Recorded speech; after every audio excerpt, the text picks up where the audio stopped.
좋은 아침입니다. 아침의 하나를 뉴스 종합 비타민 아침의 매일경제 김문미입니다. 꼭 필요한 뉴스만 콕콕 집어서 전해드리겠습니다. 시작해볼까요?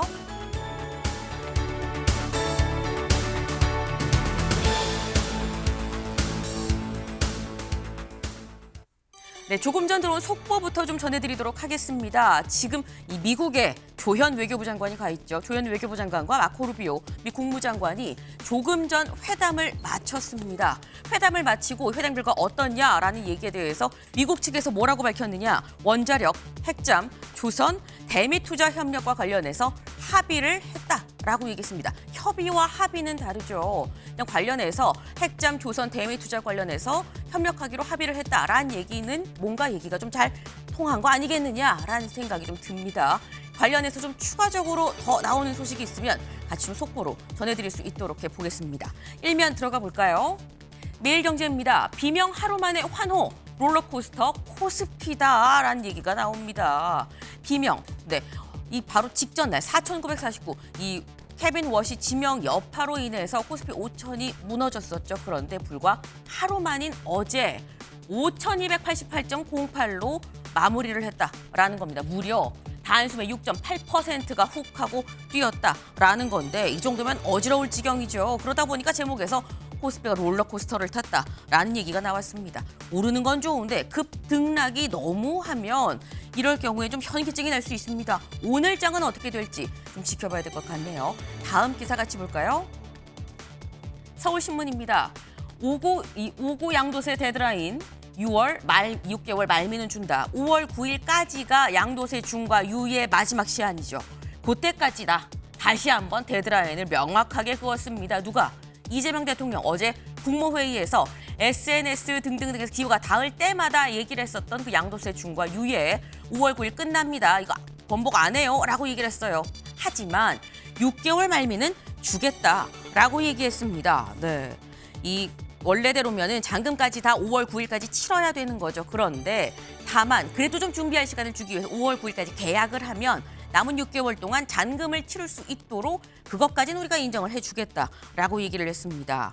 네, 대통령이 지금 SNS 국무회의 그리고 좀 기회가 될 때마다 계속 얘기하는 게 진짜 마지막 기회입니다. 기회 있을 때 잡으세요 라고 얘기를 하고 있죠. 흘려들으면 안 될 것 같다라는 생각이 듭니다. 다음 기사 볼까요? 조선일보입니다. 2030 줄고 4050 늘고 뭘 얘기하는 거냐. 인구 규모 얘기하는 게 아닙니다. 자산의 격차가 역대 최대다라는 얘기예요. 여기 나와 있는 그래프를 좀 같이 볼까요? 여기 보면 2030과 40대의 자산 격차가 1.49배에서 사실 쭉 올라가서 지금 이렇게 벌어지고 있죠. 쭉쭉 벌어지고 있습니다. 지금 그러다 보니까 2.2배까지 올라갔다라는 겁니다. 근데 이게 대체 차이가 왜 나느냐? 집이 있는 4050은 자산이 늘고 집이 없는 2030은 가뜩이나 취업도 어렵죠. 그러다 보니까 갈수록 가난해지고 있는 거 아니겠느냐라는 얘기가 나옵니다. 핵심은 집, 부동산이다라는 얘기가 되는 거죠. 역시 집이 문제다. 조선일보는 뭐라고 얘기를 하고 있느냐. 청년 자산 3년째 감소하고 있는데 집값이 폭등한 게 원인이고 그리고 또 대출 규제로 내 집을 마련하지 못하는 게 또 문제다라고 얘기를 하고 있습니다. 그러니까 이 집이 문제인 건 맞는데 규제를 좀 풀어줘야 되는 거 아닙니까? 라는 그런 얘기가 지금 나오고 있는 거죠. 문제를 푸는 방식은 저마다 좀 다를 수 있습니다. 다만 분명한 건 다시 한번 느끼는 게 부동산이 문제는 문제인 것 같다라는 생각이 좀 드네요. 다음 기사 볼까요? 국민일보입니다. 민주, 지방권력 싹쓸이, 국힘, 광역 12곳 사수. 네, 어제 6.3 지방선거 예비후보 등록이 어제부터 시작이 됐습니다. 이 민주당은 지원 후보가 너무 많아서 난리고 국민의힘은 또 TK에만 또 몰려서 난리다라는 얘기도 솔솔 또 들려오고 있는데 다만 이제 후보 등록이 막 시작을 한 거죠. 마지막까지 얼마나 많은 또 양질의 후보들이 등록을 하느냐가 이번 지방선거의 또 성패를 좌우하지 않을까라는 생각을 좀 해봅니다. 다음 기사 볼까요? 중앙일보입니다. 정청래표 1인 1표제 가결, 권리당원 입김 더 세진다라는 얘기입니다. 어제 오후 6시를 기점으로 이 1인 1표제에 대한 민주당의 중앙위 투표가 끝났죠. 결론은 가결 통과가 됐다라는 겁니다. 찬성 60.6%. 이 지난번에 부결됐었는데 그러고부터 2달 만에 이번에는 통과가 됐다라는 거죠. 이 정청래 대표 뭐라고 얘기를 했느냐? 개파 보스에 이제 줄 서지 않아도 됩니다. 라고 얘기를 했습니다. 사실 이 1인 1표제 정청래 대표가 내부 이 당내 논란이 있음에도 불구하고 강하게 드라이브를 걸고 추진을 했었던 제도인데 그게 통과가 됐다. 이 말인즉슨 제목처럼 권리당원 입김이 더 세지는 것도 맞고요.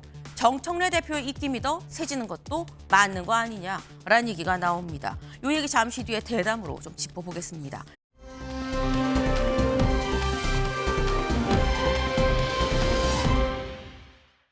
네, 지금 하얗고 시커먼 먼지가 막 풀풀 나고 이 연기가 풀풀 나고 있죠. 여기가 어디냐라는 겁니다. 여기 지금 보이시나요? 이거 내가 먹는 그 빵 거긴데 맞습니다. SPC 삼립이죠. 지금 경기도 시흥에 있는 SPC 공장에서 불이 났습니다. 어제 오후 대략 한 3시쯤에 지금 이 경기도 시흥에 위치한 SPC 공장에서 불이 나서 3명이 연기를 흡입하고 병원에 이송을 했습니다만 다행히 일단 경상이라고는 하는데 한눈에 봐도 화재 규모가 상당히 좀 커 보이죠. 불난 규모에 비하면 일단 뭐 사람이 크게 다치진 않아서 그건 참 다행이다 싶긴 합니다만 이 공장이 작년에 근로자가 작업 중에 숨진 곳이어서 이재명 대통령이 직접 방문했었던 바로 그 공장입니다.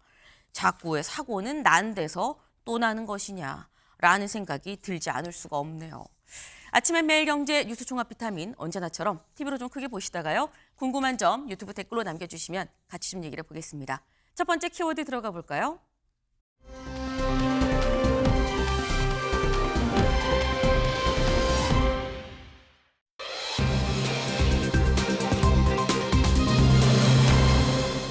보스입니다. 보스. 요즘엔 잘 못 듣는 단어긴 한데 기사 같이 볼까요? 1인 1표 통과시킨 정청래. 개파 보스에 줄 안 서도 됩니다. 라고 얘기를 했습니다. 당내 논란에도 정청래 대표가 강하게 밀어붙였었던 게 바로 1인 1표제였었죠. 이 1인 1표제 어제 최종 통과가 됐습니다. 2달 만에 통과가 돼서 정청래 대표 더 기쁨이 더했던 거 아닌가라는 생각이 드는데 어제 정 대표 얘기 잠깐 들어보고 오시죠. 역사적인 더불어민주당 1인 1표 시대가 열렸습니다. 당원 여러분, 중앙위원 여러분 감사합니다. 당내에 개파가 해체될 것이다 라고 저는 예상합니다. 민주당의 선출직 공무원들, 국회의원과 지방의원, 기초단체장, 광역단체장들은 이제 개파 보스의 눈치를 보지 않아도 개파 보스에 줄 서지 않아도 평등하게 공천의 기회를 갖게 되는 민주당으로서는 일대 당원 주권의 전환기를 맞이하게 될 것입니다. 네, 정청래 대표 이렇게 얘기한 거죠. 이제 개파 해체될 겁니다. 공천 때 보수 눈치 안 봐도 돼요. 1인 1표제 이제 당원만 생각하고 뚜벅뚜벅 가면 됩니다. 라고 얘기를 했습니다. 김승원 의원님. 네. 이제 당내 개파가 해체가 될 거다라고 지금 얘기를 했는데 정청래 대표가 얘기를 했었던 게 우리 당내에 개파 없어요라고 얘기를 했었거든요. 개파 없고 다 친명 그리고 친청와대입니다라고 얘기를 했었는데 그럼 이번에 해체되는 개파는 무슨 개파입니까? 그러게요. 저는 친소 관계는 알고 있어도 개파는 저도 네. 지금까지 느끼면서 정치를 하진 않았는데요. 네. 아무튼 그 동안에 우리 정당사에 있었던 구태적인 악습이라든가 폐해가 이번에 일소될 수 있는 굉장히 획기적인 전기를 마련했다. 그 의미를 말씀하시는 거로 봅니다.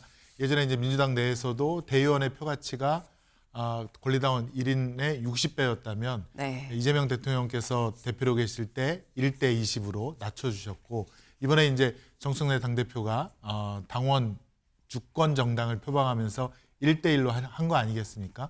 그에 대한 의미를 이렇게 이제 표현을 한 것 같고 향후 이제 6월 3일 지방선거를 대비해서 네. 공천이 어떤 보스의 아니면 또 유력자의 그런 그 마음에 의해서 결정되는 것이 아니라 당원들에 의한 공정한 경선에 의해서 될 것이다라는 것을 저렇게 표현을 하신 것 같아요. 네. 예. 당내 개파가 뭐 있다라는 그런 얘기가 아니라 그냥 그동안 당내 어떻게 보면 그동안 이 뭐 60대 1, 20대 1 해갖고 이 어떻게 보면 좀 불합리하게 나왔던 이런 부분들이 다 뭔가 척결이 되고 개선이 된다라는 취지로 말씀을 하신 게 아니겠느냐라는 말씀을 하셨어요. 근데 사실 어제 저는 이게 통과가 되고 난 어떤 친명계 분이 저한테 뭐라고 말씀을 하셨냐면 정 대표가 개파 보스에 줄 안 서도 된다라고 하는 말은 자기 자신한테 하는 얘기인 것 같은데라고 또 누가 그러시더라고요. 최영도 의원님. 그러니까 지금 그 친명계 모 의원님의 말씀은 이게 집권여당 대표면은 사실 위에 보스가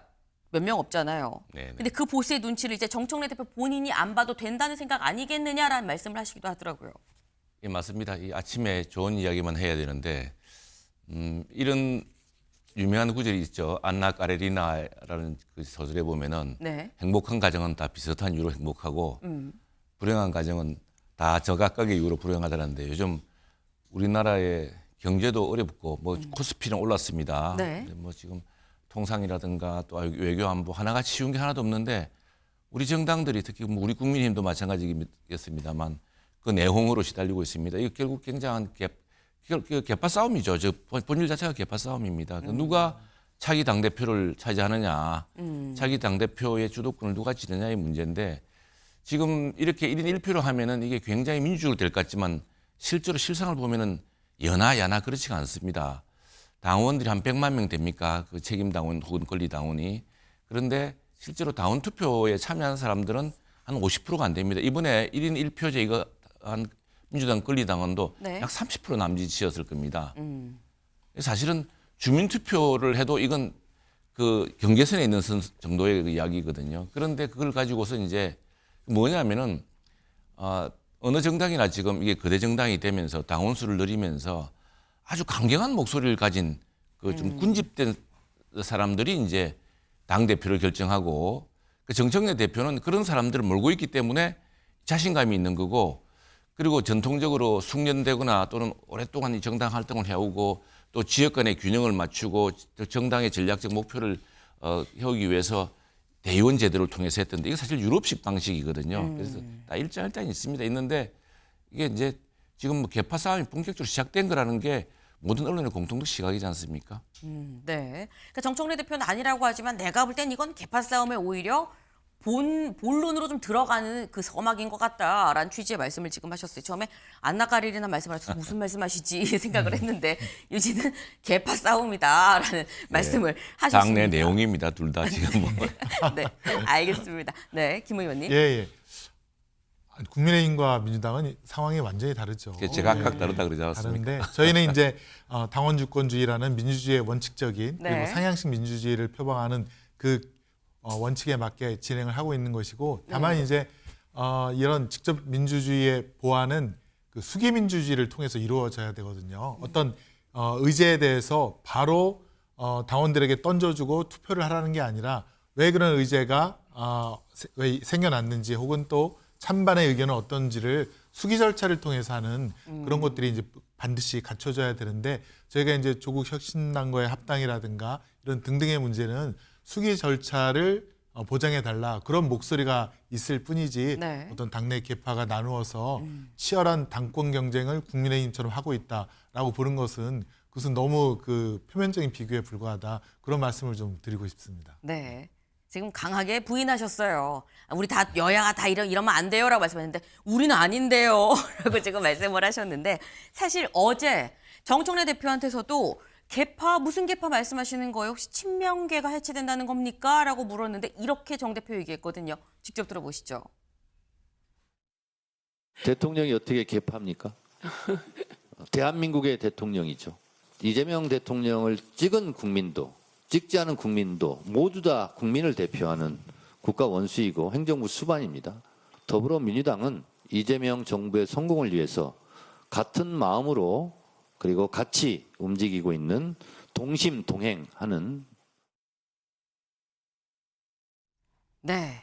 어떻게 대통령이 개파라고 볼 수가 있느냐. 대통령은 대한민국의 대통령인데 라고 얘기를 했습니다. 근데 어쨌거나 이런 주변에 이런저런 얘기들이 나오는 걸 보면 뭐 저한테 그 말씀하신 친명계 의원님도 그렇고 보면 김성원 의원님 일단 친명에서 정청래 대표를 견제하는 분위기가 있는 것 같다라는 생각은 들긴 듭니다만 어쨌거나 1인 1표제가 통과되면서 정청래 대표로서는 연임이 좀 더 한 발 다가갔다라고 볼 수 있는 거 아닙니까? 일단은 이제 당대표 선거에 있어서 1대1이라면 확실히 권리당원 투표의 비중이 높아지고 또 권리당원으로부터 어떤 수많은 지지를 받고 있는 정청래 대표에게 역시 좀 더 유리한 조건이 구성된 것은 맞습니다.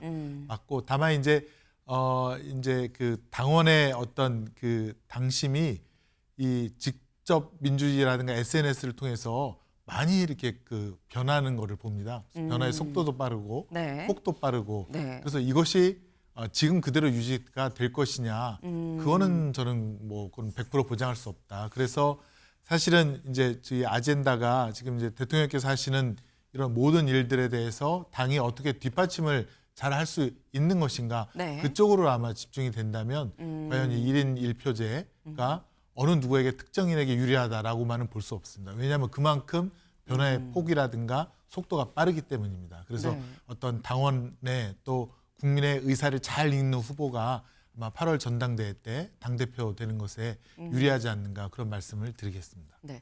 지금 기준으로 봤을 때는 정청래 대표가 당원들의 지지를 가장 많이 받는 상황이기 때문에 그렇다고 볼 수 있지만 앞으로 8월까지 남은 기한이 많고 이 SNS를 통한 이 소통 이게 또 굉장히 많이 확확 변하지 않느냐. 또 어떻게 갈지 모른다라는 말씀을 하셨어요. 지금은 이재명 대통령 말고 지금 당 내에서는 정청래 대표가 가장 뭐 구독자 수라고 해야 되나요? 이 팔로워 수라고 얘기를 해야 되는지 이 가장 많은 걸로 알고 있습니다만 그거는 또 모르는 거다. 좀 지켜봐야 된다. 이재명 정부의 성공을 잘 뒷받침할 수 있는 대표가 네. 선출될 것이다. 뭐 그런 기준으로 아마 우리 민주당원들께서 투표를 하시지 않을까 이렇게 생각이 됩니다.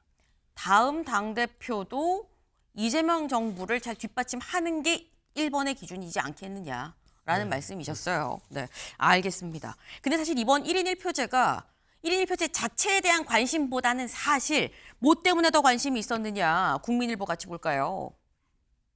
이재명도 못한 1인 1표제 관철한 정청래. 합당도 힘 받나라는 겁니다.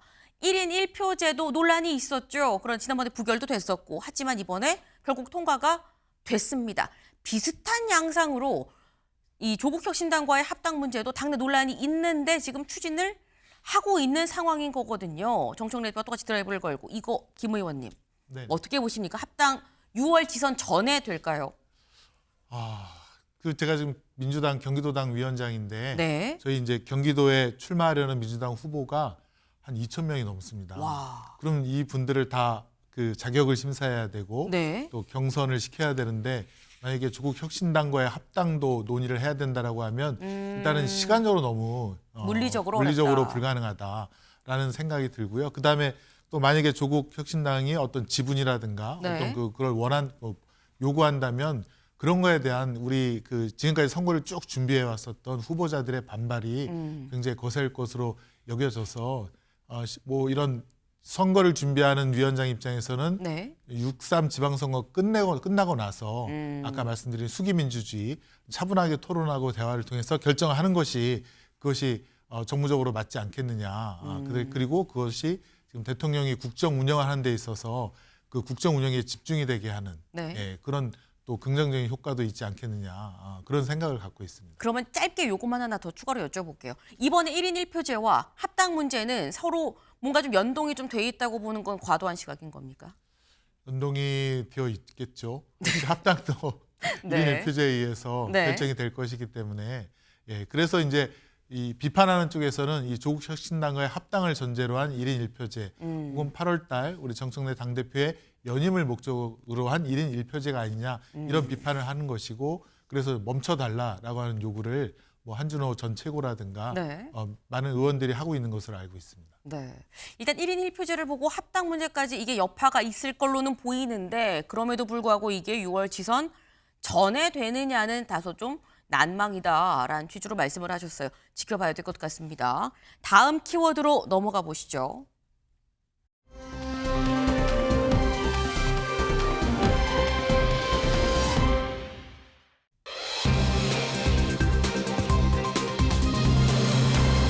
오늘 입 연다입니다.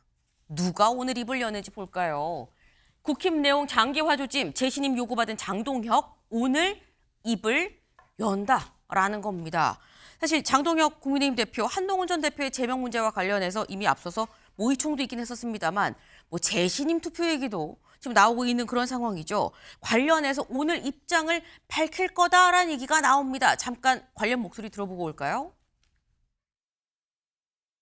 우리가 지금 당면한 과제는 지방선거를 이기자는 것인데 네. 당이 더 개혁하고 나아가는 모습들을 보여야 하는데 그러한 내용들은 또 끝날 기미가 보이지 않고 그래서 이를 극복하기 위한 고민을 제시한 바가 있었습니다. 제가 지금 당직을 맡고 있는 건 없습니다만 예. 그래도 그만큼 무게가 있는 거 아니겠습니까? 음. 제시님 투표에서 그 결과에 난 깨끗이 승복하겠다. 제 직을 걸고 승복하겠다. 저의 예. 진정성을 그렇게 피력한 겁니다. 재신임 될 것이다 이렇게 보시는 거예요. 뭐 그걸 어떻게 예단할 수는 없습니다. 예, 예. 그러나 저는 제시님은 될 거라고 봅니다. 네.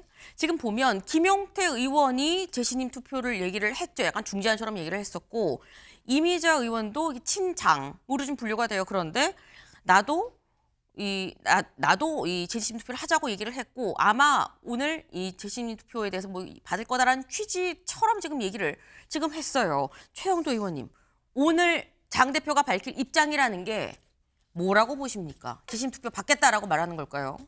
아마 그 차원을 넘어서는 문제일 겁니다. 지금 오늘 교섭단체 대표 연설을 예정이 돼 처음으로 있죠. 하게 돼 있습니다. 이제 야당 당대표가 된 뒤 처음으로 국회 연단에서 지금까지 필리버스터를 한 적은 있지만 국회 연단에서 야당 대표로서 자신의 정당을 어떻게 이끌지 또 지방선거는 어떻게 임할지를 밝히는 중대한 일이기 때문에 오늘 사실 그 지금 여기에 대해서는 뭐 당내에서 혹은 당 밖에서 설왕설래하고 있는 그런 이야기보다도 오늘 교섭단체 대표 연설 아직 원고가 사전에 배포가 안 됐습니다만 네.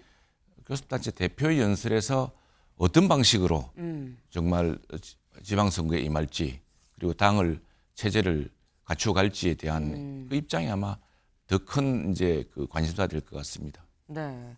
오늘 교섭단체 대표 연설에서 뭐 대여 문제도 있지만 당 내 문제에 대해서도 뭔가 메시지가 들어있지 않겠느냐라는 취지의 말씀을 지금 하셨어요. 그리고 이게 과연 지금 이른바 소장파에서 얘기를 하고 있는 재신임 여부가 포함이 될 것이냐 안 될 것이냐라는 거죠. 왜냐하면 지금 이 소장파에서는 재신임만 얘기를 하고 있는 건 아닙니다. 뭘 얘기하고 있느냐 같이 볼까요? 한 3가지 정도를 얘기를 하고 있어요. 보면 우재준 최고위원은 지금으로서는 사퇴하면 안 됩니다라고 또 얘기를 해요. 그리고 김용태 의원은 재신임 투표하자고 아까 저희 직접 들었죠. 그리고 박정훈 의원은 우리가 요구한 건 사퇴지 재신임이 아닙니다. 사퇴하세요. 라고 또 얘기를 하고 있어요.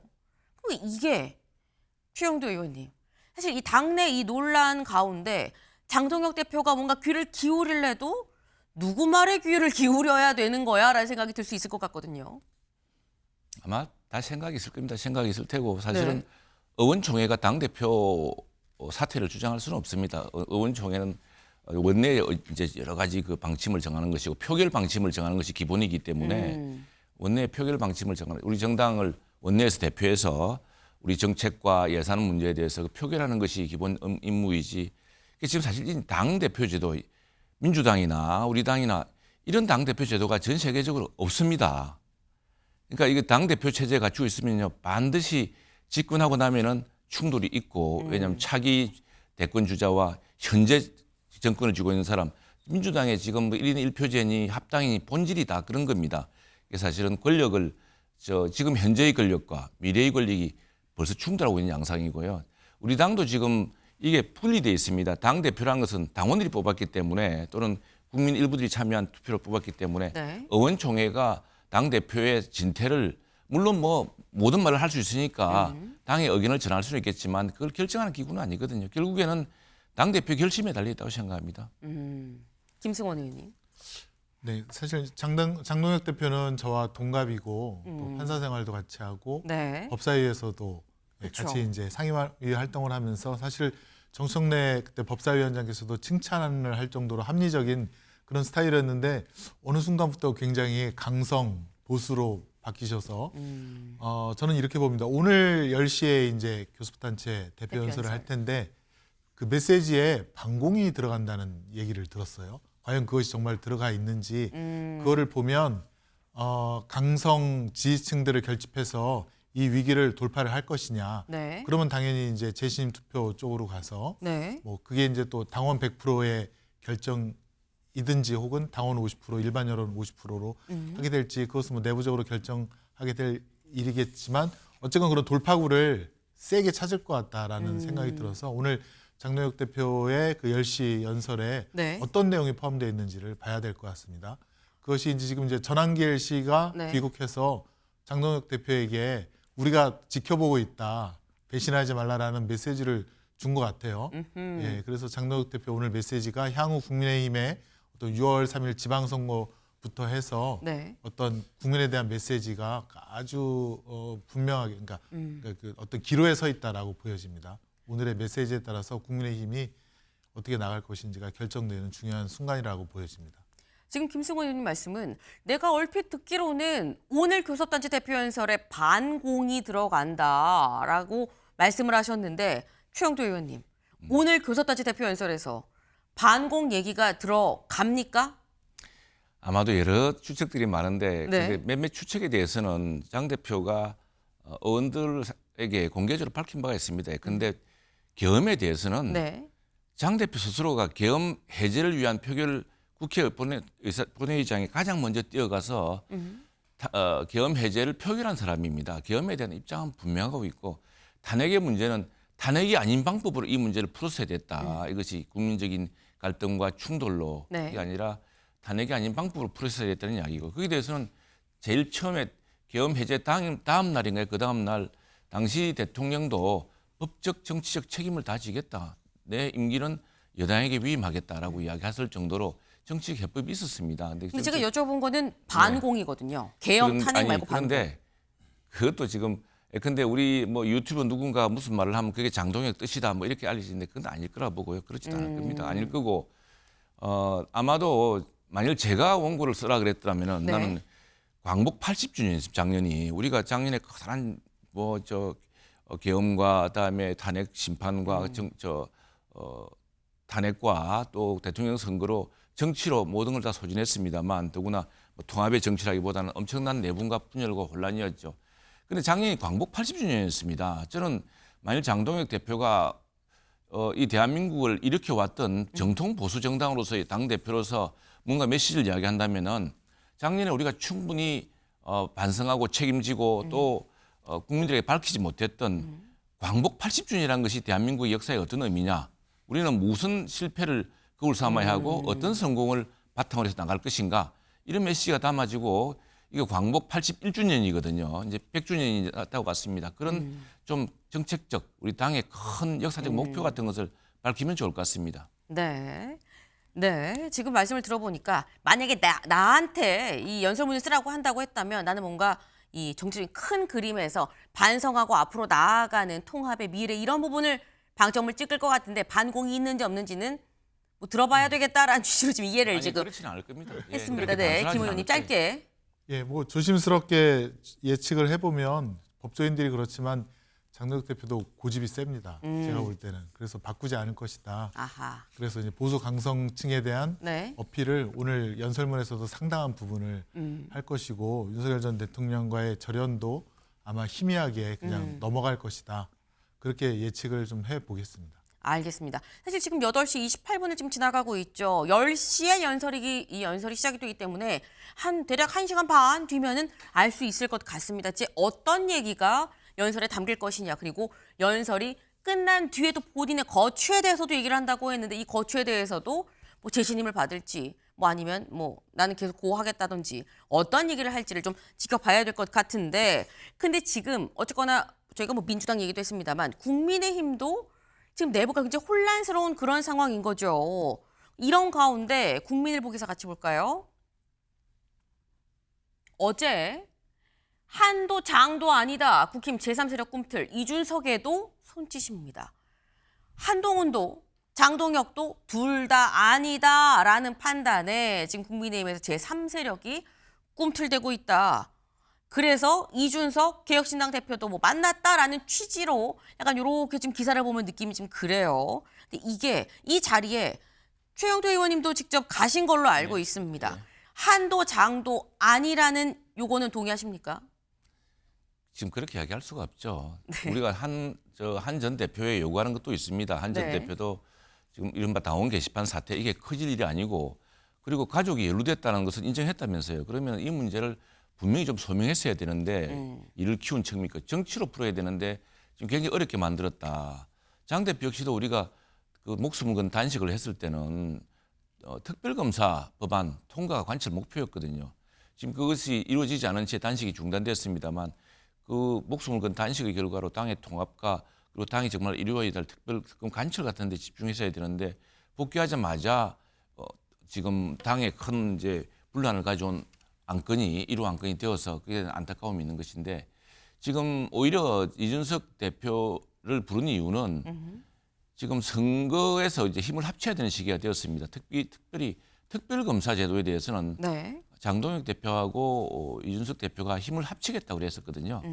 그래서 그런 어떤 힘을 합치는 노력들을 이어가고자 하는 것하고 또 하나는 이제 이준석 대표도 우리 당내 사정을 직접 겪어보기도 했고 누구보다 잘 알고 있지 않습니까? 네. 그래서 어떤 해법이 있겠느냐라고 물어보려고 한 건데 우리 이 자리를 마련했던 총무가 처음에 이야기한 적이 있지만 우리 의원들의 의견은 아닙니다.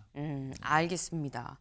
앞으로 있을 이 선거에서 같이 좀 힘을 합쳐보자라는 취지인 거지 뭐 한도 아니고 장도 아니다 이렇게까지 나간 건 아니다라는 취지의 말씀이셨어요. 그런데 우리 좀 힘을 합해보자라고 만난 자리라고 말씀하셨는데 이준석 대표의 생각은 좀 다른 것 같습니다. 직접 들어보실까요? 저는 우리가 황교안이다를 외칠 때부터 약간 불안했습니다. 뭐냐면 황교안 대표랑 탄핵 이후에 전국에서 같은 고민, 같은 판단을 하실 것 같습니다. 제 생각에는. 박근홍 통합을 얘기할 겁니다. 그런데 자신의 잠재적 경쟁자가 될 만한 사람들 빼고 나머지를 다 통합하는 식으로 가겠다고 하실 게 거의 명확하고요. 그거는 선악의 문제가 아닙니다. 전략적인 선택인 것이고요. 2020년 총선을 앞두고 유승민이라는 사람을 주저앉히기 위한 황교안 대표의 모든 전략적 행동을 거의 다 기억합니다. 제가 알고 왜 그 판에 들어가냐. 제가 유승민 대표랑 정치한 게 얼만데.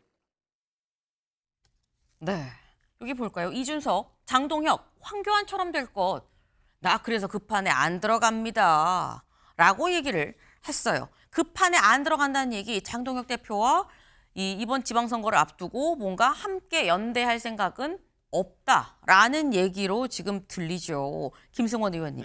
사실 안에서보단 밖에서 볼 때 이준석 대표도 사실 당 밖에서 지금 보고 있는 건데 밖에서 볼 때 더 잘 보일 수도 있어요. 지금 장동혁 대표는 황교안의 길을 가고 있다라는 이 얘기 동의하십니까? 아니면 또 다른 길이라고 또 생각을 하십니까?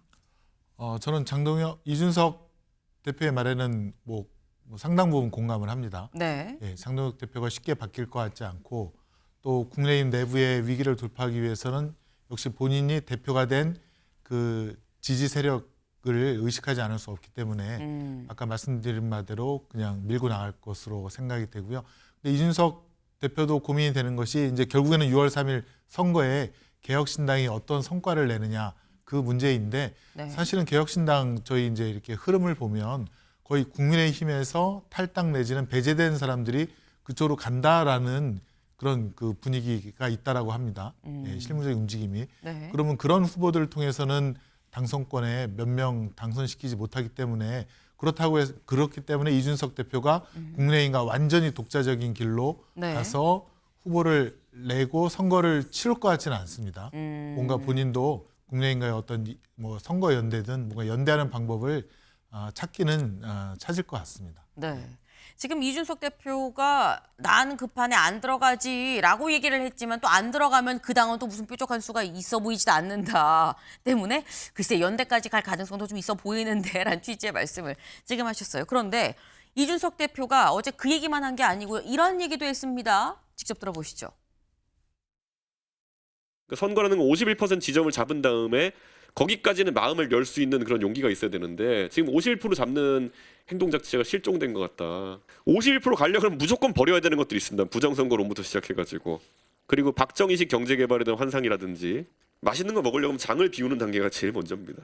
예. 어느 누구도 장을 비우는 일에는 혁신적인 고민을 안 하고 계시는 것 같아가지고. 네. 맛있는 걸 먹으려면 장을 비워야 된다라고 얘기를 했죠. 그 이 장이 무슨 장이냐라는 겁니다. 그러니까 국민의힘이 지방선거에서 맛있는 걸 먹으려면 장을 비워야 된다라는 건데 최영도 의원님, 지방선거 전에 장 비웁니까? 지금 이런 말 있지 않습니까? 어떤 정당이나 나라가 무너질 때는 그 심각한 외침이라든가 외부의 공격에 의해서 무너지기보다는 주로 내부의 분열에 의해서 무너지는 경우가 많다고 합니다. 네. 고륙상쟁이라는 말이 있지 않습니까? 우리 많이 겪지 않습니까? 친이, 친박, 또 뭐 친윤, 반윤 그런 사태가 우선에 되풀이돼서는 안 될 것이고요. 그런 어떤 사실 이것들은 어떻게 보면 진보 좌파의 어떤 DNA 같은 거였는데 분열 이런 거는 종파주의니 뭐 섹티즘이니 다 그런 거였는데 이게 어떻게 보수로 와서 보수는 너무 뭉쳐서 내부에 좀 이런 비판할 걸 비판하지 않아서 그래서 저 작은 부패가 큰 부패에 대해서 망한다. 이게 이제 보수의 정석인데 요즘 어찌된 판인지 진보는 똘똘 뭉치는데 보수는 아주 그 작은 차이로 서로 분열되고 아주 불구대천처럼 이렇게 하고 있는데 우선 그런 서로에 대한 의심부터 버려야 될 것 같고요. 근데 부정선거 이야기했는데 장 대표도 그 의원들 앞에 공개적으로 난 부정선거 그게 동의하지 않는다. 왜 내가 자꾸 왜냐하면 장 대표를 지금 옹호하는 이런 유튜버들 중에 일부가 뭐 그런 이야기를 많이 하니까 다 같은 거 아니냐라는 또 안팎의 시각이 있는데 네. 그런 시각에 대해서 아까 또 계엄에 대한 시각도 분명했고요. 근데 이제 이걸 이끌려 그러면은 우리 뭐 황교안 당대표도 열심히 했습니다만 선거에 지면은 당대표 역할이 끝나는 겁니다. 이준석 대표는 어떻게 보면은 저 뭡니까 항진 명제를 이야기한 거죠. 황교안 대표의 길로 안 간다는 것은 선거에 지는 정당의 길로는 가지 않겠다는 것이고 우리 당도 그렇게 되어서는 안 되죠. 네. 황교안 대표가 참 여러 가지 그 굉장히 그때 단식도 오래 하고 또 삭발도 하고 대여 투쟁을 가열차게 했습니다만 결국 선거에서 졌거든요. 선거에서 져서 당이 자꾸 지금 이렇게 쇠락하는 길로 지금 가는 길목에서 그걸 반전시키지 못한 책임이 있지 않습니까? 당 대표라는 것은 사실 당 대표 된다고 그렇게 할 수 있는 것도 없는데 당 대표의 책임은 막중합니다. 그런 점에서 황교안 대표의 길로 가서는 안 되죠. 이준석 대표가 말한 장동혁 대표는 황교안의 길로 갈 거다, 가는 것 같다라는 얘기에 동의하지 않고 그래서도 안 된다라고 말씀을 하셨어요. 제 질문이 지방선거 전에 장을 비웁니까 안 비웁니까 였었는데 지금 장을 비우는 건지 안 비우는 건지 뭔가 명확하지 않은 상태에서 애매하게 지금 끝을 맺게 됐네요. 다음 키워드로 넘어가 볼까요?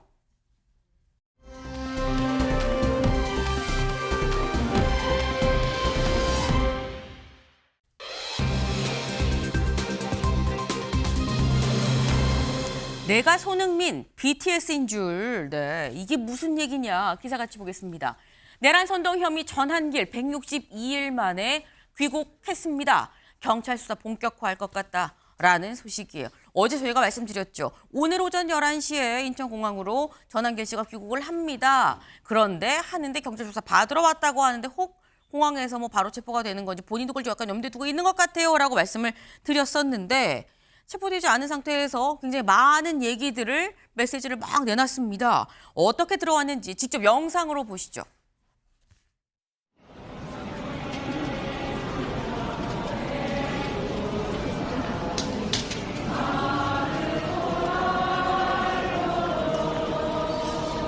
네, 오늘 평일인데 기다려주고 또 저를 응원해주는 것에 대해서 대단히 고맙습니다. 여러분들이 아마 저한테 가장 큰 힘이 되죠. 고맙습니다. 고맙습니다.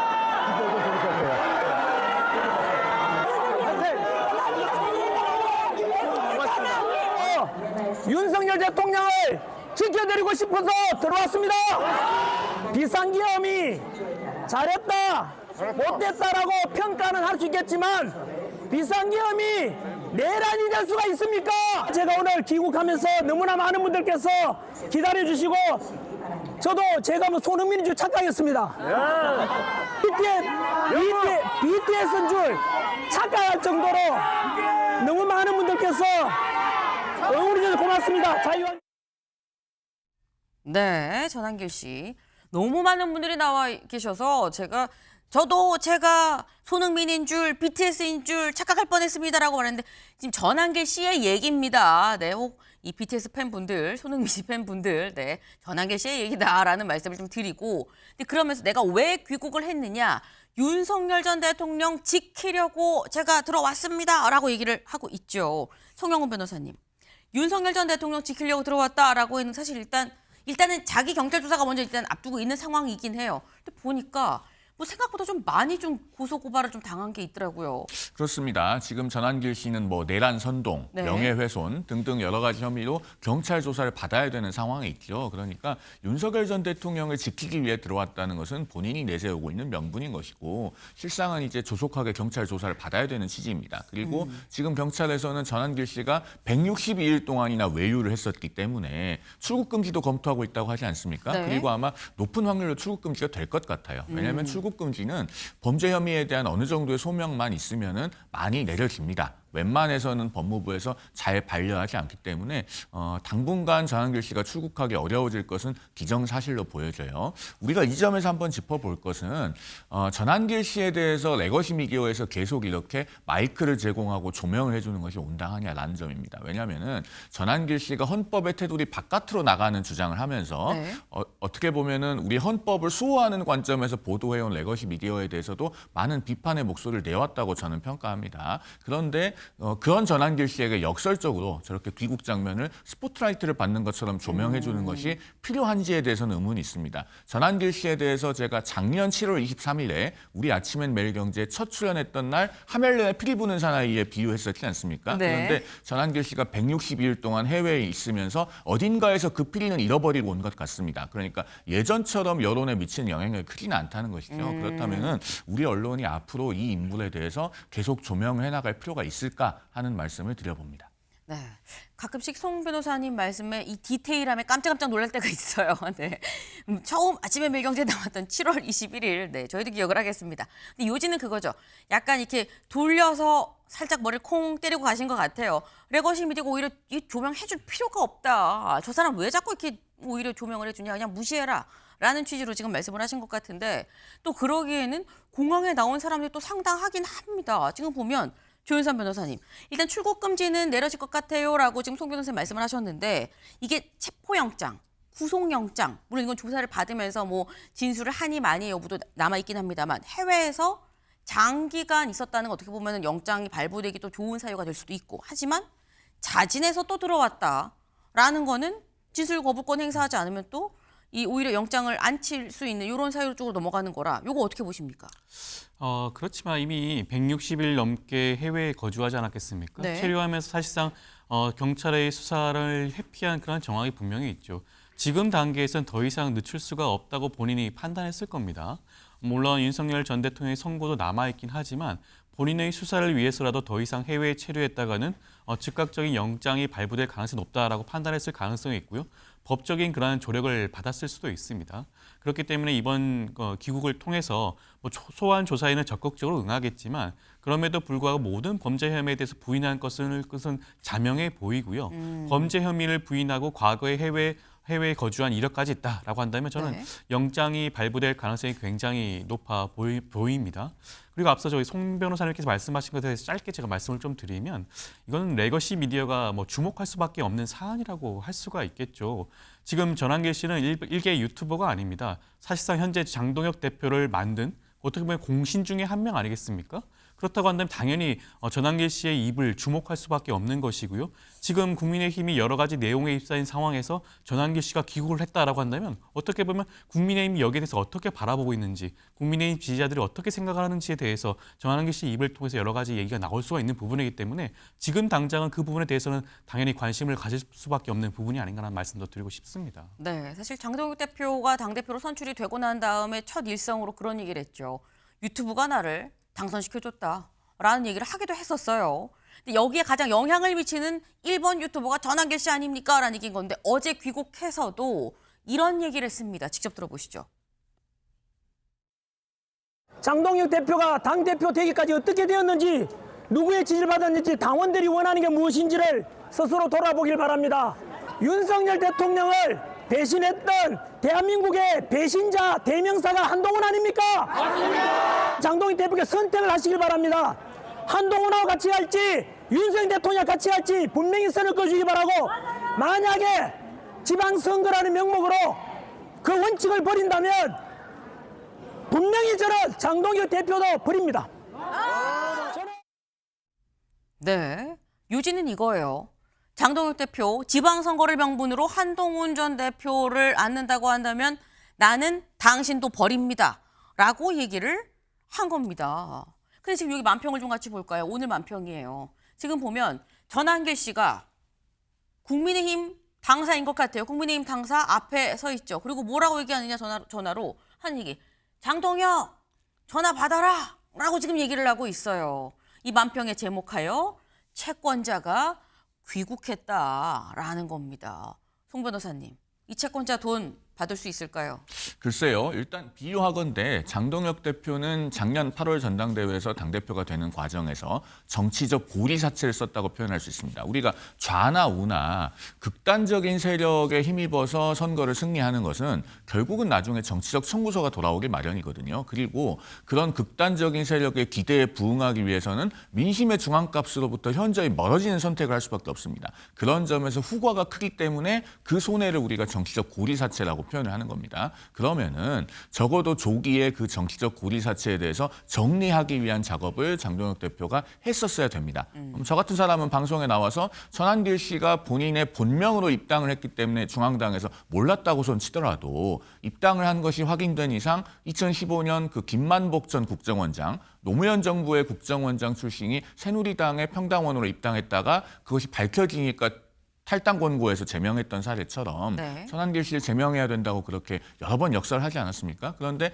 반년이 되도록 어떠한 작업도 하지 않다가 이제 전한길 씨로부터 청구서를 받는 상황이 됐습니다. 그러나 지금이라도 이 빚에 대해서는 단호하게 끊어내고 정리를 해야 됩니다. 그렇지 않으면은 굉장히 그 당을 어지럽힐 수 있는 소지가 있기 때문에 자칫 잘못하면은 지금 국민의힘은 그 전 고해당, 그러니까 전한길 고성국의 당으로 국민들께 보일 수 있는 그런 위험한 상황에 놓여 있어요. 이걸 빨리 끊어내야지만 정상적으로 선거를 치를 수 있다라는 말씀을 드리지 않을 수 없는 그런 시점에 와 있다라고 생각합니다. 네, 장동혁 대표가 고리사체를 좀 끌어다가 썼는데 지금 그거 갚아라라고 지금 채권 추심하러 왔다라는 거죠.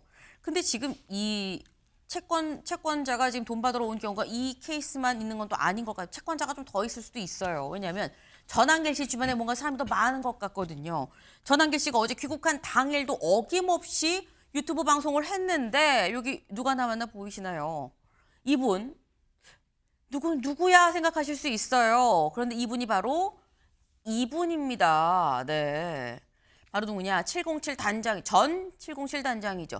기억 안 나실 수 있는데 요거 보면 아마 기억이 나실 것 같아요. 직접 들어보고 오시죠.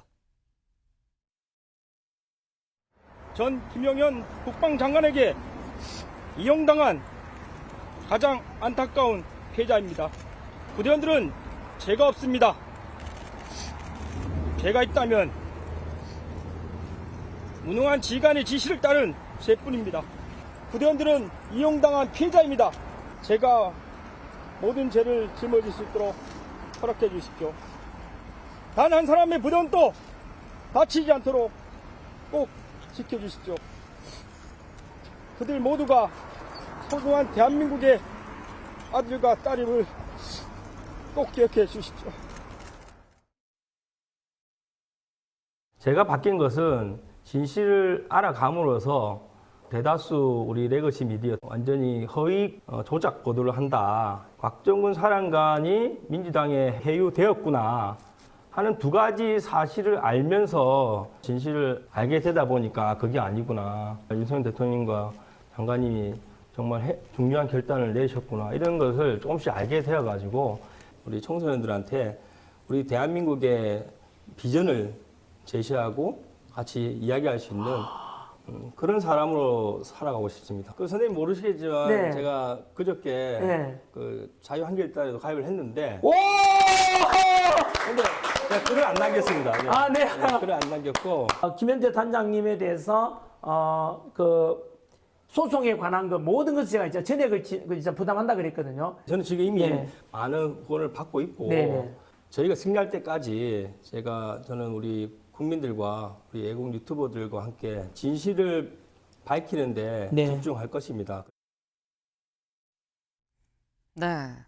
명확하게 좀 저도 기억을 하는 게 저도 아침에 방송 중이었었어요. 그런데 지금 당시엔 용산 대통령실 앞에서 누군가가 군복을 기자회견을 합니다라고 해서 무슨 얘기야 해서 바로 그냥 라이브로 물려서 봤었던 그 기억이 지금도 생생합니다.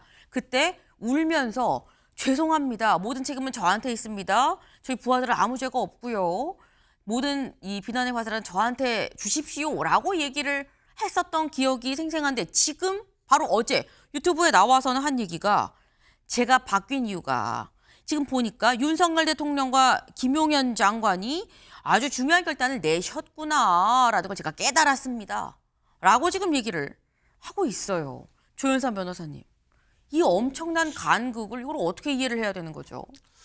김현태 전 단장이 아마 크게 착각을 하고 있는 것 같아요. 지금 본인 상황에서는 어찌되었건 각종 받고 있는 내란 중요 임무 종사 혐의에 대해서 최대한 형을 적게 받기 위해서라면 최초 했던 진술을 유지할 필요성이 분명히 있었습니다. 본인이 그 당시 내란이 발생한 직후에 기자회견을 통해서 본인에게 모든 책임이 있다, 그런 사실을 제대로 알지 못했다, 그런 부분들 강변하지 않았겠습니까? 그런 부분들 눈물까지 글썽이면서 발언을 했죠. 그렇다고 한다면 본인의 그런 범죄 혐의를 인정을 하고 그 혐의 과정에서 본인이 어떤 역할을 했는지 수동적으로 움직일 수밖에 없었다는 그런 부분들을 강조를 해야 되는 것이 정상적인 전략인데 그것을 택하지 않았어요.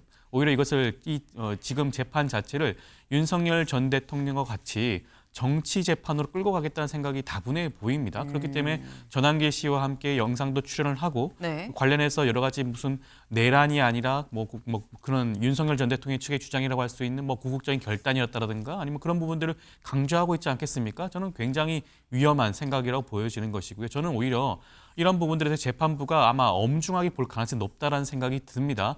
단순히 그냥 내란 중요 임무 종사일 뿐만 아니라 굉장히 의도성을 가지고 굉장한 의지를 본인의 의지를 가지고 이런 임무를 수행했다라고 볼 수가 있을 것이고요. 그렇다고 한다면 단순한 그런 범죄 혐의보다는 더욱더 가중된 처벌을 받을 가능성이 높다라는 말씀도 드리고 싶고 이미 더 이상 돌이킬 수는 없을 겁니다. 지난해 최초 기자회견 이후에 네. 이미 지난해 2월부터 증언 과정에서 이미 입장을 번복을 했거든요. 그 입장을 계속해서 유지할 것으로 보여지고 그 결과는 아마 본인에게 굉장히 치명적일 거라는 말씀을 좀 미리 드리고 싶습니다. 네. 이게 지금 법적으로 본인 재판 관련해서도 이게 좋은 판단이 아닌데 지금 이렇게 지금 방향 노선을 완전히 좀 틀었다라고 말씀을 하셨어요. 지금 재판이 진행 중인데 이 재판이 또 어떻게 흘러갈지 봐야 될 것 같은데 지금 김현태 전 단장은 내가 그때 미처 깨닫지 못했는데 이거 윤석열 전 대통령, 김용현 전 장관이 다 큰 뜻이 있고 그래서 이 큰 일을 하신 건데 라고 지금 얘기를 하고 있는 거죠. 근데 이런 비슷한 맥락으로 생각을 하는 사람 중에 또 한 명이 김용현 전 장관의 변호인단도 김용현 장관도 그렇게 생각을 하고 있죠. 그리고 이 김용현 전 장관을 적극 옹호하고 또 이 대변을 하는 게 김용현 전 장관의 변호인단입니다. 변호인단 뭐 감치가 되니 많이 있었는데 국민일보 기사 같이 볼까요? 어제 법정 소란 김용현 변호인 감치 집행이 됐습니다. 네, 바로 어제 이 김용현 전 장관의 이 변호인인데 한덕수 전 총리의 재판에 김 전 장관이 나오고 여기 이제 방청석에서 제가 좀 얘기를 좀 하겠습니다라고 했더니 당시 이진관 부장판사죠. 가만히 계세요. 아무 말씀하지 마세요 했던 거 기억나시나요? 그 모습 같이 보고 오시죠. 이 법정은 방청권이 있어야만 볼 수가 있습니다. 퇴장하십시오. 나가십시오. 말씀하시면 감시합니다. 옆에 계신 분은 왜 있습니까? 자, 감시합니다.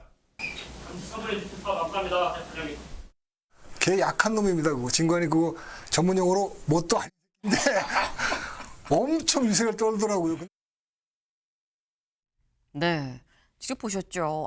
맞아. 그때 그 변호인이라고 아마 기억을 하실 것 같아요. 그런데 어제 집행이 됐다라는 겁니다.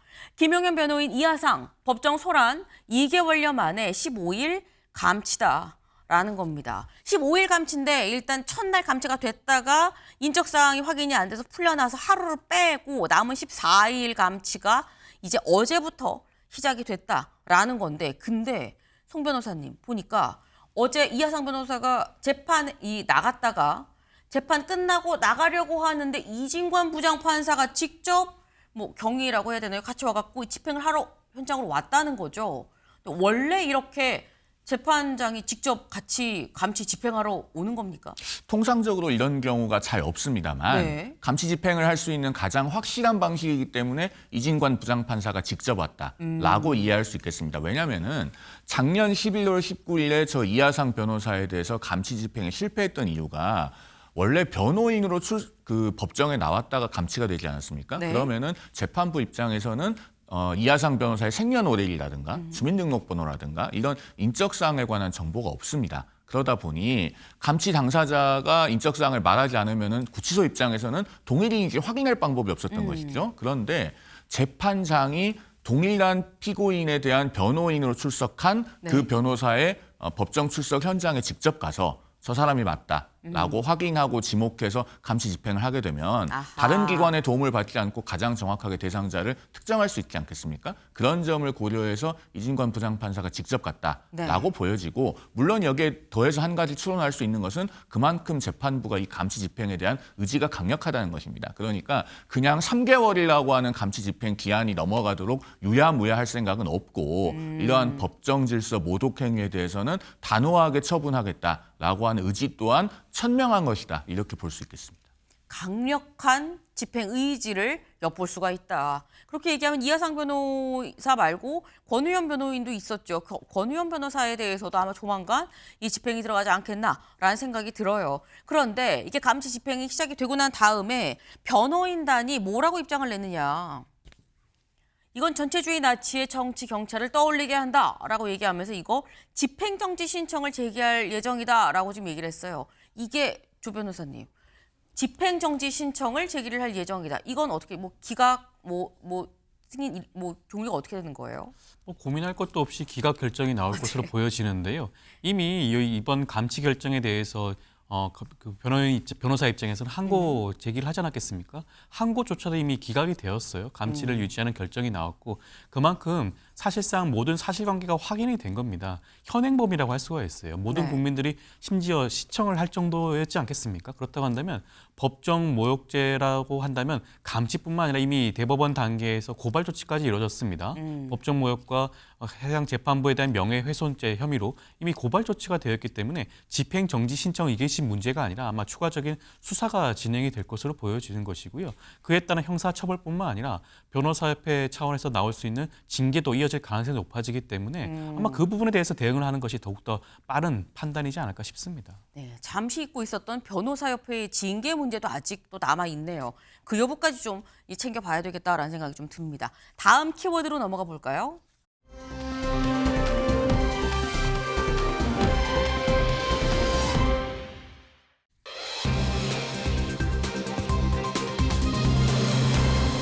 아마는 없다. 아마는 없다 하기 무슨 얘기인지 기사 보겠습니다. 이 대통령 다주택자의 메시지 이번이 마지막 탈출 기회입니다. 무슨 말인지 한눈에 아시겠죠.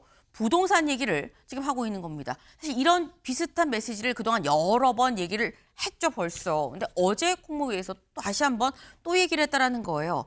이번엔 구체적으로 다음 기사 볼까요? 5월 9일을 명확하게 못을 받고 요때까지입니다. 더는 안 돼요. 라고 5월 9일까지예요. 라고 못을 받고 다만 6개월의 말미를 줬다. 5월 9일까지 판다고 계약만 하면 원래는 잔금까지 다 5월 9일 안에 치러야 되는 건데 5월 9일까지 계약을 하면 남은 6개월 안에 잔금을 치르면 그것도 인정을 하겠습니다. 라고 얘기를 했다라는 거예요. 네. 관련해서 이재명 대통령 얘기 직접 들어보고 오시죠. 부동산 거래와 관련해서는 정말 수십 년간 만들어준 신화가 있어요. 신화. 불패 신화. 그리고 5월 9일 지나서 안 하면 어떡할 건데. 버티면 언젠가는 집 거래를 하기 위해서 또 뭐 풀어주겠지. 이렇게 믿잖아요. 그래서 이 가능성을 원천적으로 봉쇄해야 됩니다.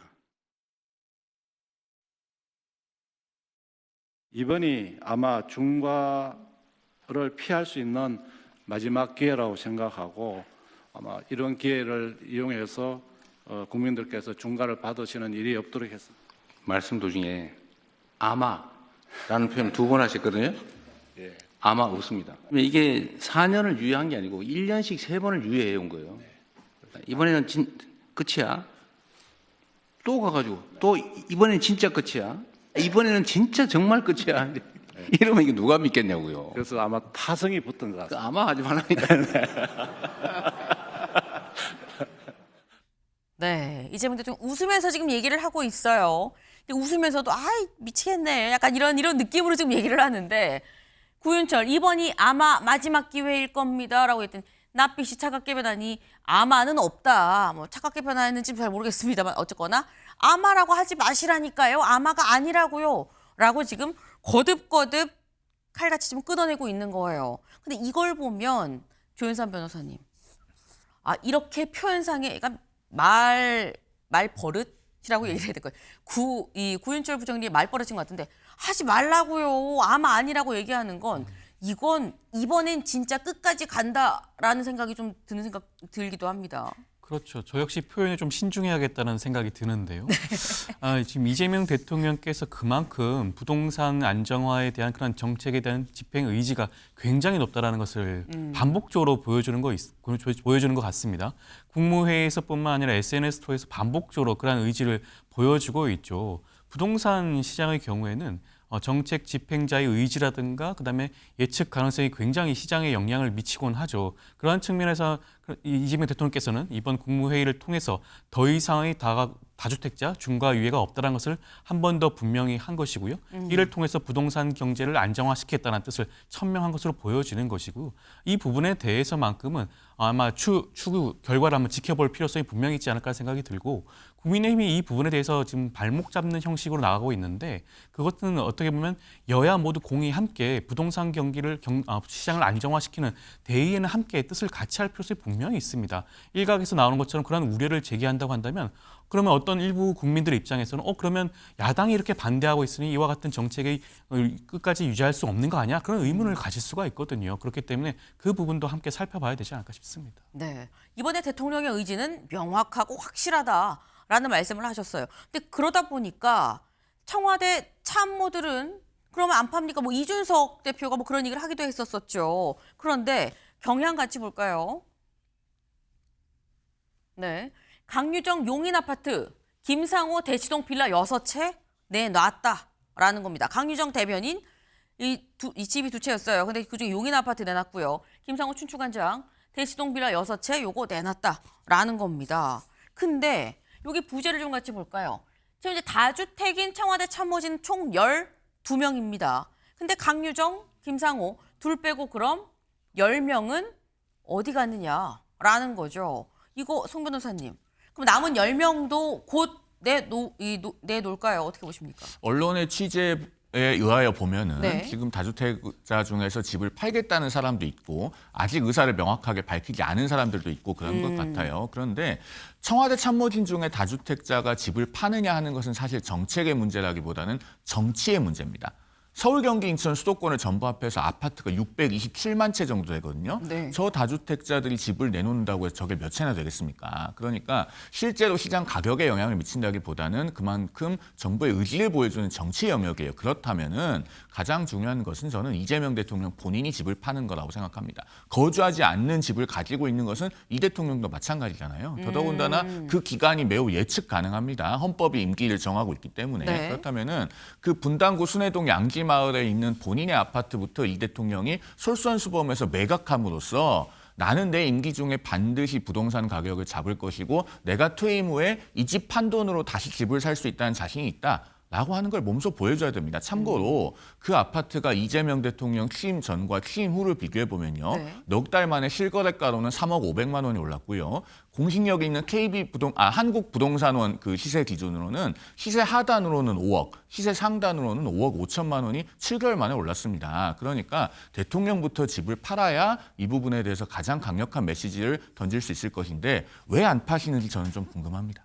지금 세게 공격을 지금 들어가셨어요. 그렇지 말고 본인이 지금 관세에서 사니까 본인이 가지고 있는 분당 순회동의 집을 파시는 게 그게 이 참모진이 팔고 안 팔고보다 더 강력한 메시지가 되는 거 아닙니까? 라고 말씀하셨는데 사실 뭐 청와대 참모진도 뭐 팔아야 되는 거 아니 이런 얘기에 이재명 대통령 이렇게 얘기했거든요. 잠깐 들어보고 오시죠. 일부에서 정부에 관계된 사람들 중에 다주택이 있는데 니그부터 먼저 팔아라, 꼭 시켜야 되는 거 아니냐 이렇게 얘기하는데 저는 이것도 문제가 있다고 생각합니다. 제가 예를 들면 누구한테 이거 팔아라고 시켜서 팔면 그거는 그 정책이 효과가 없다는 뜻이에요. 제발 팔지 말고 좀 버텨줘 라고 해도 팔게 상황을 만들어야죠. 그 시켜서 억지로 파는 건 의미 없어요.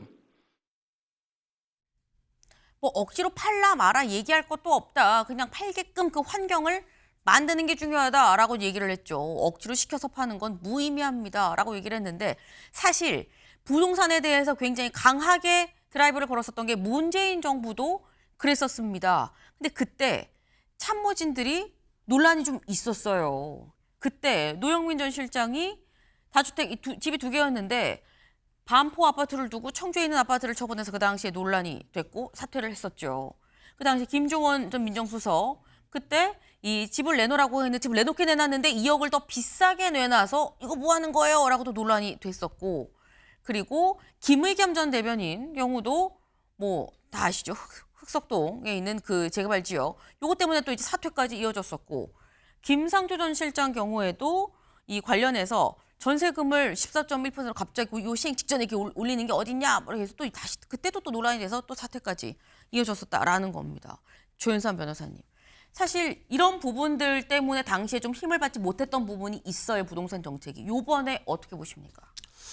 이재명 대통령께서 직접적으로 특정인을 거론하면서 다주택자인이 주택을 처분해라라고 말할 수는 없겠죠. 그리고 어떻게 보면 자칫 잘못하면 강요하는 행위가 될 수도 있지 않겠습니까? 정책의 그런 의지를 계속해서 반복적으로 보여주고 있으니 청와대 참모진들 중에 다주택자들의 경우에도 이렇게 정책이 공고하게 이어진다고 보면 본인이 경제적인 큰 피해를 입을 수도 있겠다라는 그런 판단도 할 수가 있을 것으로 보여지고요. 그리고 무엇보다도 청와대 참모진이다 보니까 이재명 대통령의 의중을 그 누구보다도 잘 알고 있을 것으로 보여집니다. 그렇다고 한다면 아마 자발적으로 관련된 주택을 처분하는 참모진의 숫자가 저는 늘어날 것으로 보여지고요. 문재인 정부와 직접적인 비교를 하는 것은 현재로서는 조금 적절하지 않다라는 말씀을 드리고 싶고 지금 현재로서는 두 분의 청와대 참모진이 다주택 처분에 나서긴 했지만 저는 그 숫자가 계속해서 이어질 가능성이 높다라는 말씀을 드리고 싶습니다. 네.